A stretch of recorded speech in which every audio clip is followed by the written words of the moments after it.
कहानी एक ऐसी कहानी है जिसमें कई बार कई ऐसे क्राइम होते हैं, मर्डर केसेस जो होते हैं, अगर शुरुआत में पुलिस थोड़ा सा जागरूक हो, अलर्ट हो, इन्वेस्टिगेशन के लिहाज से उसकी आंखें खुली हो, तो मुझे लगता है बहुत सारे केस तो वक्त पे सुलझ जाए।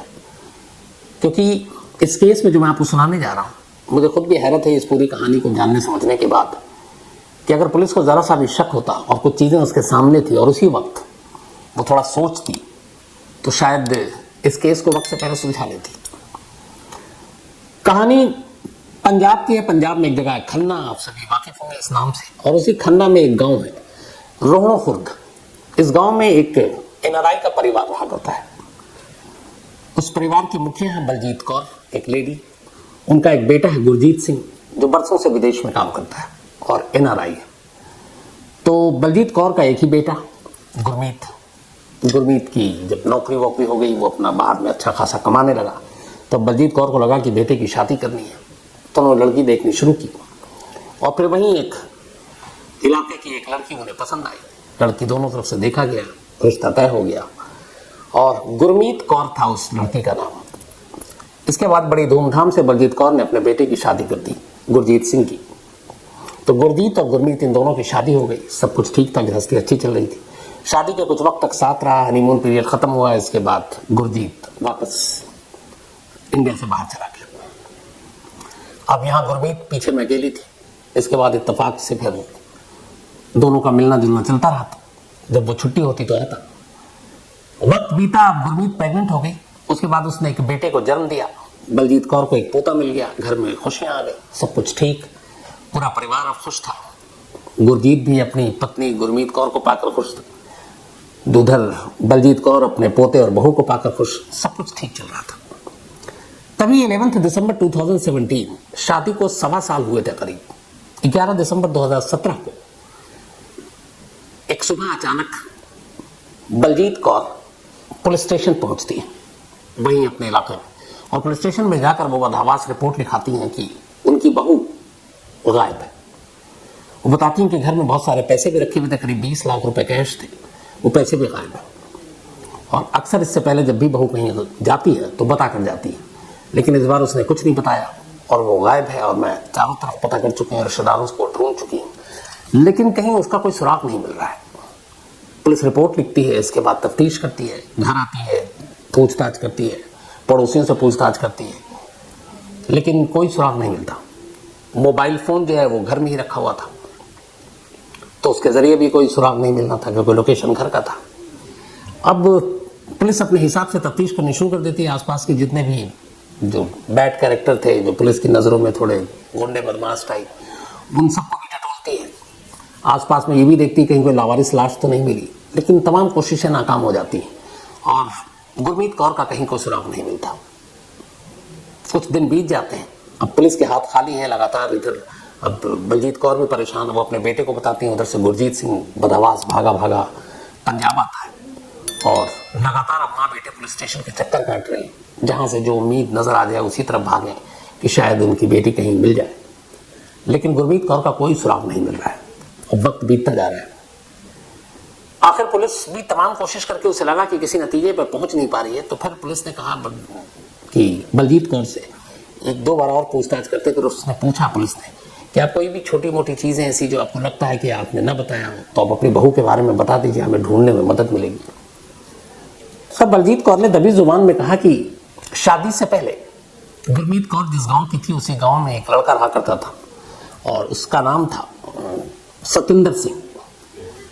तो हमने सुनने को मिला था कि सतेंद्र सिंह के साथ शादी से पहले गुरमीत कौर का अफेयर था। दोनों एक दूसरे को प्यार करते थे, लेकिन किसी वजह से दोनों के घर की रिश्ता हो नहीं पाया और फिर इसीलिए गुरमीत की शादी उनके बेटे से होगी। तो उन्होंने कहा कि हमें शक है कि अगर वो पुराना प्यार था तो बहुत मुमकिन है कि मेरी बहू की गुमशुदगी में उसका हाथ हो सकता है। अब पुलिस को पहली बार ये चीज़ पता चली, तो पुलिस ने कहा कि चलो ठीक है। अब वो सतेंद्र को ढूंढने के लिए उसके गांव में पहुंचती है, लेकिन इत्तेफाक से सतेंद्र अपने घर पर नहीं। अब पुलिस को लगता है कि घर पर नहीं है, घर पर ताला लगा हुआ है। अच्छा, उसके बाकी रिश्तेदार उस गांव में वहां पर उस वक्त रहते नहीं थे, ज़्यादातर सब विदेश में थे। तो पुलिस को लगा कि सतेंद्र घर पे है नहीं, इसका मतलब है कि बलजीत कौर की जो बहू है वो इसके साथ भाग गई। क्योंकि एक कहानी थी कि दोनों के बीच में अफेयर था। अब पुलिस और भी मानकर चलती है कि चलो एक अफेयर का मामला, दोनों भाग का, केस में कुछ ऐसा दम नहीं है, तो धीरे धीरे अब पुलिस भी इस मामले में अपनी जो जांच की रफ्तार है उसको धीमी करती जाती है। इधर माँ बेटे परेशान है, महीनों हो जाते हैं, फिर बेटा भी क्या करे, उधर नौकरी भी है, तो वापस विदेश चला जाता है। अब बलजीत कौर घर पर अकेले हैं। बलजीत कौर जब तक पुलिस स्टेशन जाती है, लेकिन जैसे जैसे वक्त बीतता है धीरे धीरे पुलिस स्टेशन आना जाना भी कम होता जाता है। दिन महीने साल बीत गए, लेकिन गुरमीत कौर का कोई सुराग नहीं मिला। अब जो पुलिस स्टेशन था वहां पे भी कई पुलिस के जो इंचार्ज थे थाने के वो भी आए और गए, लेकिन ये अनसॉल्व केसेस में पड़ा रहा कि एक मिसिंग एक लेडी और उसका कोई सुराग नहीं। फिर इसी दौरान पुलिस को पता चला कि जिसका नाम लिया था बलजीत कौर ने कि उसकी बहू का अफेयर है एक सतेंद्र नाम के शख्स के साथ, तो वो इत्तेफाक से किसी मुखबिर से पता चला वो वहां आया हुआ है। पुलिस वहां पहुंची। सतेंद्र को पता ही नहीं था क्योंकि पुलिस ने कोई नोटिस भी नहीं भेजा, क्योंकि उसके यहाँ कोई पता पुलिस के पास भी नहीं। तो पुलिस ने उसको बुलाया और नामजद वैसे ही कर रखा था। तो उसने बताया कि मैं तो दुबई में हूँ और इस गेट से हूँ और मैं वहीं काम करता हूँ। अब पुलिस ने जब छानबीन की तो पता चला वाकई सतेंद्र वहाँ है और ऑलरेडी मतलब जब वो गायब हुई तब उसका लोकेशन, उसकी सारी चीज़ें सब दुबई की, तो उसका यहाँ कोई लेना देना नहीं। अब एयरपोर्ट और बाकी थ्रू इमिग्रेशन के थ्रू चेक कराया कि कहीं ये जो गुरमीत कौर है ये दुबई तो नहीं गई। पता चला कि नहीं, इस नाम की कोई नहीं। फिर ये भी पता चला कि उसका पासपोर्ट तो यहीं घर पे रखा हुआ है, तो बिना पासपोर्ट के तो वो भाग भी नहीं सकती है अगर उसको दुबई जाना। तब धीरे धीरे जब पूरी तफ्तीश हुई तो पुलिस को लगा कि ये सतेंद्र पे हम खामखा शक कर रहे हैं, इसका कोई लेना देना नहीं है पुलिस के साथ और उसके साथ भागने का, और ये बेकसूर है। अब जब पुलिस को लगा कि अब तक जिस सतेंद्र के नाम पर वो खामोश बैठी थी कि वो मिल जाए तो केस सॉल्व हो जाए, वही हाथ आ गया और उससे तो कहानी पलट गई, उसका तो कोई रोल नहीं है, वो बेदाग है, बेकसूर है। तो फिर कहाँ गई बलजीत कौर की बहू? इधर वक्त बीत गया था, अब लगभग 3 साल होने वाले थे। 2017 में गायब हुई थी, 11 दिसंबर 2017 में जो रिपोर्ट दिखाई गई थी। अब 2020 आ गए, 2020 की तारीख आ गई और 2020 तक 3 साल हो गए। 3 साल में कोई सुराग नहीं कि कहाँ है गुरमीत कौर। पुलिस ने भी धीरे धीरे अपनी जांच बंद कर दी थी। इधर घर वालों ने भी पुलिस को चक्कर काटने थोड़ा कम कर दिए थे। बेटा भी जो है अब वो थक गया था, उसे लगा कि पता नहीं क्या है, और ये लोग ज्यादातर लोग ये मान चुके थे कि सतेंद्र झूठ बोल रहा है, उनकी बहू या बीवी उसी के साथ है। लेकिन पुलिस ने सारी इन्वेस्टिगेशन के बाद उसे क्लीन चिट दे दी और अब इसका अभी तक कोई सुराग मिल नहीं रहा। 2020 आ गया, एक नया पुलिस अफसर इस थाने में आता जहां पे गुरमीत कौर की गुमशुदगी की रिपोर्ट लिखी थी। हर पुलिस वाला जब नए किसी थाने में पोस्टेड होता है तो वो तमाम फाइलों को देखता है, अनसॉल्व केसेस की फाइलों को देखता है। तो उसी में से एक गुरमीत कौर की ये फाइल थी मिसिंग, तो उसने उस पर स्टेटस रिपोर्ट पूछा तो पता चला कि सारी कहानी पढ़ी कि इसमें कुछ नहीं है। उस पुलिस अफसर को लगा कि सारी केस स्टडी करने के बाद कि इसका मामला कहीं ना कहीं घर से जुड़ा हुआ है, क्योंकि जिस शख्स का नाम लिखाया था वो बलजीत कौर ने लिखाया था कि सतेंद्र के साथ वो भाग सकती है। पुलिस ने अपनी तरफ से जब तहकीकात और जांच की तो पता चला कि हाँ, शादी के पहले दोनों मिलते जुलते थे, लेकिन उस तरह से इन दोनों के रिश्ते नहीं थे। दोनों अपने घर वालों को मानते थे, प्यार करते थे, जो घर वालों ने कहा वही वो हमेशा उसे पे अमल किया। तो इन सारी चीज़ों को देख कर लगा कि सतेंद्र का कहीं कोई रोल नहीं है। तब अगर सतेंद्र नहीं है तो फिर गुरमीत कौर कहाँ गई? वो किसी के साथ भाग नहीं सकती, और भागती तो फिर बहुत सारी चीज़ें थी कि उसके पासपोर्ट वहीं है, मोबाइल वहीं है, और ये जो 20 लाख रुपए की बात हो रही है इसका कोई विटनेस नहीं है। पति से जितनी बात हुई तो पता चला उसके रिश्ते बड़े अच्छे हैं, और पति जब ये गायब हुई तब विदेश में था, तो उसका कोई रोल नहीं है। तो फिर कौन हो सकता है? तमाम पड़ोसियों को टटोल ले गया, दूर के रिश्तेदारों को टटोल लिया गया, खुद गुरमीत कौर के रिश्तेदारों को टटोल लिया गया, कोई और ऐसा आशिक जो जाने अनजाने उससे एक तरफा प्यार करता हो उसको टटोल लिया गया, लेकिन कहीं से कोई सुराग और सबूत नहीं मिला। अब आखिरी चीज एक ही नजर में आई उस पुलिस अफसर को, वो ये कि जो इस केस में कंप्लेनेंट है उसको खंगाला जाए। बहुत सारे ऐसे केस होते हैं जिसमें जो शिकायत करता होता है, जो कंप्लेंट लिखाते हैं, वही बाद में उल्टा निकल आता है। तब यहाँ कंप्लेनेंट इत्तेफाक से गुरमीत कौर की सास है बलजीत कौर, और उसकी बहू गायब हुई है, और उसी ने रिपोर्ट लिखाई है 11 दिसंबर 2017। तो खैर एक सस्पेक्ट के तौर पर नहीं, बल्कि ये कहकर कि इस केस को हम नए सिरे से जांच करेंगे, इसमें कोई भी पहलू छोटे नहीं, तो आपसे कुछ पूछताछ करनी है। पुलिस बुलाती है, फिर पूछताछ करती है कि अच्छा ये बताइए कि क्या हुआ था 17 दिसंबर को। सुबह उन्होंने बताया कि रात बहू खाना खाई, सो गई, बेटा यहीं था, बच्चा छोटा, और फिर मैं भी सो गई, और उसके बाद सुबह उठी तो कमरे में थी नहीं। मैंने इधर उधर देखा, मुझे लगा कहीं आस-पास गई होगी, कहीं नहीं मिला, काफ़ी वक्त बीत गया। फिर मैंने देखा मोबाइल भी यहीं है, तो पहले कहीं भी जाती थी बता कर जाती थी, लेकिन इस बार कोई सुराग नहीं। तो जब सारे अपने आस पड़ोस में नहीं मिली तो रिश्तेदारों को फ़ोन किया, उसके माई को फ़ोन किया। जब कहीं सुराग नहीं मिला तो फिर मैं पुलिस के पास आई थी। पुलिस ने फिर पूछा आप दोनों के रिश्ते कैसे थे? उनका बहुत अच्छे रिश्ते थे और मेरी बहुत ही अच्छी बहू थी। ये सारे बयान लेने के बाद पुलिस ने बलजीत कौर को कहा ठीक है कि हम इस आपकी बहू को ढूंढने की पूरी कोशिश करेंगे। अब इसके बाद पुलिस ने कहा कि अब पड़ोसियों से दोबारा से पूछताछ की जाए, लेकिन इस बार क्वेश्चन अलग होंगे। ये नहीं कि आपका उसमें रोल है, वो गायब हो गई, तुम शक के घेरे में। पुलिस की टीम लगाई गई कि पड़ोसियों से छोटी छोटी घरेलू चीजों के बारे में बात करो, जो आमतौर पर एक घरों में होता है कि एक परिवार, एक सास बहू कब बाहर निकलते हैं घर से एक साथ, दोनों निकलते हैं तो कितनी बातें करते हैं, हंसते हुए जाते हैं, लड़ते हुए जाते हैं, दोनों एक दूसरे से मुंह फुला कर रखते हैं, घर के अंदर से कभी कोई शोर शराबा, लड़ने झगड़ने की आवाज आती है। इन सारी चीजों पे अब फोकस कर दिया पुलिस अफसर ने, और उसने कहा कि हमें कुछ नहीं, सिर्फ बलजीत कौर और गुरमीत के रिश्तों के बारे में पता करो। इत्तेफाक से जब एंगल चेंज हुआ और अब पुलिस ये कहकर नहीं पड़ोसियों से कि तुमने उसको भगाया, तुम उसकी गुमशुदगी में शामिल हो, कि बताओ सास बहू कैसी थी, कैसे रहती थी, आपस में कितना प्यार था। जब इस लाइन पे बातचीत शुरू हुई तो बिल्कुल एक नई कहानी सामने आई। पता चला कि शादी के बाद से सास और बहू में अक्सर झगड़ा होता।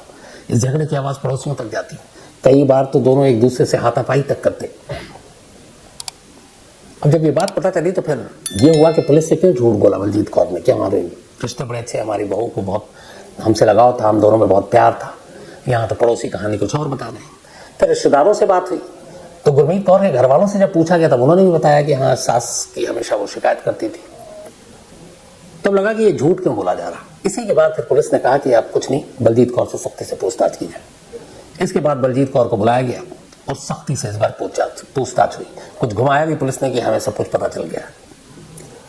जब लगातार पूछताछ हुई तो चूंकि एक पेशेवर मुजरिम तो थी नहीं बलजीत कौर, वो टूट गई और उसने फिर कहानी सुनाई। उसने कहा कि शादी के बाद सब कुछ ठीक था, मुझे लगा मेरा बेटा है, फिर पोता भी आ गया, लेकिन मेरी बहू से अनबन थी और अक्सर वो झगड़ा करती। एक दो बार उसने मेरे ऊपर हाथ भी उठाया और मुझे ये भी डाउट था कि उसका किसी के साथ रिलेशन है, वो उसी लड़के के बारे में जिससे शादी से पहले अफेयर था। तो बोला ये सारी चीज़ें फिर भी चलती रही, लेकिन लड़ाई झगड़ा इतना बढ़ता गया, फिर मुझे ये भी डर था कि कहीं एक रोज़ ये मतलब हमें अकेला छोड़कर और मैं यहीं रह जाऊँ और अपने बेटे को लेकर मेरे बेटे के पास विदेश ना चले जाए और वहीं रहे और मुझे छोड़ दे, मुझे साथ ना रखे। तो इन सारी चीज़ों, लड़ाई झगड़े ने इतना मेरा दिमाग घुमा दिया कि मुझे लगा कि इसको रास्ते से हटा दूं तो सब कुछ घर में ठीक हो जाएगा। तो उसने कहा, फिर मैंने तय किया कि मैं अपनी बहू को रास्ते से हटाऊंगी, लेकिन कैसे। फिर बलजीत कौर ने कहा कि मेरे मायके में जहाँ उनका गाँव है वहाँ एक जानने वाला रहता है दूर का, जो थोड़ा सा क्रिमिनल बैकग्राउंड का है, उसका नाम है कश्मीर सिंह। बलजीत कौर ने कश्मीर सिंह को मैसेज दिया और अपने घर बुलाया और कहा कि ऐसे ऐसे ये काम करना है और 1 लाख रुपए देने का वादा किया। कश्मीर सिंह तैयार हो गया। इसके बाद 17 दिसंबर की शाम को कश्मीर सिंह घर आया। खाना वाना बन चुका था। बलजीत कौर ने अपनी बहू के खाने में नींद की गोलियां मिला दी। वो खाना खाते ही उसे नींद आ गई और वो गहरी नींद में चली गई। इसके बाद कश्मीर सिंह ने बलजीत कौर के साथ मिलकर सोई हुई अपनी बहू का गला दबाया और उसका कत्ल कर दिया। अब कत्ल करने के बाद अभी तक उनका यह था कि इसके बाद लाश को क्या करें, यह आगे उन्होंने पूरा सोचा ही नहीं। फिर ये हुआ कि अब बाहर लेकर जाएंगे तो पड़ोसियों की नजर पड़ेगी, बात फैल जाएगी। तो कश्मीर सिंह ने कहा कि लाश घर से बाहर निकालेंगे तो पकड़े जाएंगे। उसने कहा लाश को घर में ही छुपाते हैं। उनका घर का बहुत बड़ा बरामदा था, उस बरामदे में उन्होंने गड्ढा किया और गड्ढा करने के बाद उस लाश को वहीं दफना दिया और फिर बाकी बराबर कर दिया। अगले दिन जब बलजीत कौर ने पुलिस स्टेशन में रिपोर्ट लिखाई और उसके बाद तफ्तीश के नाम पर पुलिस जब घर आई थी तो उसने घर को देखा था और पुलिस के कान खड़े होने चाहिए थे कि एक बहू गायब है और घर के बरामदे में एक नया गड्ढा या मिट्टी है ताज़ी जो अभी बराबर की गई है। आमतौर पर क्राइम सीन में छोटी से छोटी चीज़ें बहुत इंपॉर्टेंट और मायने रखती है, इसलिए मैंने शुरू में कहा कि अगर शुरुआत में ही जब वो दिसंबर 17 पुलिस जो गई थी मौके पर और उसको इस नए मट्टी और गड्ढे और उसको बराबर किए जाने पर ध्यान देती, नज़र पड़ती और वहीं खुदाई होती तो शायद 24 घंटे के अंदर अंदर गुरमीत की लाश बाहर निकल आती, लेकिन पुलिस ने अनदेखा कर दिया। तो खैर ये सब कुछ दफना दिया लाश को और इसके बाद शांत हो गए, पुलिस तफ्तीश करती रही। 11 महीने बीत गए। 11 महीने के बाद अक्टूबर का महीना आया 2018। कश्मीर सिंह फिर आया घर और बलजीत कौर से उसने कहा कि देखो, तब उसका बेटा फिर विदेश में था उस वक्त। उसने कहा कि हमने कत्ल तो कर दिया, लाश को भी घर में छुपा दिया, लेकिन कल को अगर इस लाश जहां पे हमने छुपाई इस घर में खुदाई हो या मान लो तुमको विदेश जाना पड़े बेटे के साथ, इस मकान को बेच दो, कोई और आया और गड्ढे खोदे और इसमें से लाश निकल आई तो तुम भी पकड़ी जाओगे और मैं भी पकड़ी जाऊंगी। तो उसने कहा इसलिए जरूरी है कि इस लाश को अब यहां से भी निकालना है और कहीं और ठिकाने लगाना है। 11 महीने के बाद बलजीत कौर अपने घर में उसी जगह पर बरामदे में दोबारा खुदाई करती है। कश्मीर सिंह उस गड्ढे से फिर कंकाल, हड्डियों का ढांचा, वो सारी चीजें बाहर निकालता है। इसके बाद बाकायदा मशीन से उन हड्डियों के छोटे छोटे टुकड़े करता है। जो कपड़े समेत उसने लाश दफनाए थे उन कपड़ों को जलाता है और फिर हड्डियों के सारे छोटे छोटे टुकड़े करने के बाद वो उन्हें थैले में डालता है और इस गांव से दूर एक वीराने में कुआं था, उस कुएं में ले जाकर ये सारे जो हड्डियां और अवशेष थे वो उसमें डाल देता है और गड्ढे को फिर से बराबर कर देता है, ताकि अब अगर कल को पुलिस को भी पता चले और वो आए तो फिर लाश ना मिले। याद कीजिए दृश्यम फिल्म जिसमें लगभग यही सीन है कि एक बार लाश को यहाँ निकालता है फिर उसके बाद वहां से भी निकाल कर कहीं और ले जाता है। लेकिन इस पूरी कहानी में इन दोनों का दृश्यम फिल्म से कोई लेना देना नहीं था, ये इनका अपना आइडिया था। तो इसके बाद अब वो दूसरे कुएं में लाश को ले जाकर फेंक देते हैं। अब बलजीत कौर ये सारी कहानी बता चुकी। जब वो बताती है इसके बाद पुलिस की एक टीम जाती है उसके मायके, वहां से कश्मीर सिंह को गिरफ्तार करती है, उसको लेकर आती है। कश्मीर सिंह फिर बता देता है कि किस कुएं में उसने वो तमाम हड्डियां फेंकी। पुलिस वहां जाती है, तलाशी होती है और फिर उन हड्डियों के कई टुकड़े उस कुएं से बरामद होते हैं। उसे फिर डीएनए के लिए भेजा जाता है। डीएनए सैंपल गुरमीत कौर से मैच कर जाता है और ये पुख्ता हो जाता है कि ये जो कुएं से सारी चीजें मिली हैं ये गुरमीत की। बलजीत कौर को अपनी बहू के कत्ल के इल्जाम में और कश्मीर सिंह उस कत्ल के लिए साथ देने के इल्जाम में दोनों को पुलिस गिरफ्तार कर लेती है। 2020 का मामला है और अब ये मामला फिलहाल कोर्ट में है। जब विदेश में बलजीत कौर के बेटे को इसकी खबर पता चली और बताया गया पुलिस की तरफ से और मां की गिरफ्तारी की बात सुनकर वो खुद भागा आया। उस बेटे को आखिर वक्त तक ये यकीन नहीं था कि उसकी मां ने उसकी बीवी को मारा। उसे लगता है कि पुलिस से कुछ गलती हो गई। शायद एक बेटे का अपनी मां के लिए प्यार होता है, लेकिन जब पुलिस ने उसे सारे सबूत दिखाए और सारी चीजें बताई, ये भी बताया कि कहाँ की निशानदेही भी कहाँ, फिर खुद बेटे ने बताया कि हाँ जब मैं आया था यहाँ पर अपनी बीवी की गुजरगी की खबर सुनने के बाद तो मैंने भी देखा था कि बरामदे में एक नई ताज़ी मिट्टी थी, पर मेरा ध्यान नहीं गया कि यहाँ पे कोई खुदाई हुई है और उसके अंदर लाश थी। इन 3 सालों में कई बार बेटा गुरमीत सिंह अपने घर आया, उस बरामदे से भी कई बार गुजरा, लेकिन उसे पता नहीं था कि उसकी बीवी उसी घर के अंदर दफन है जिसे पूरी दुनिया में 3 साल से ढूंढा जा रहा है। तो अब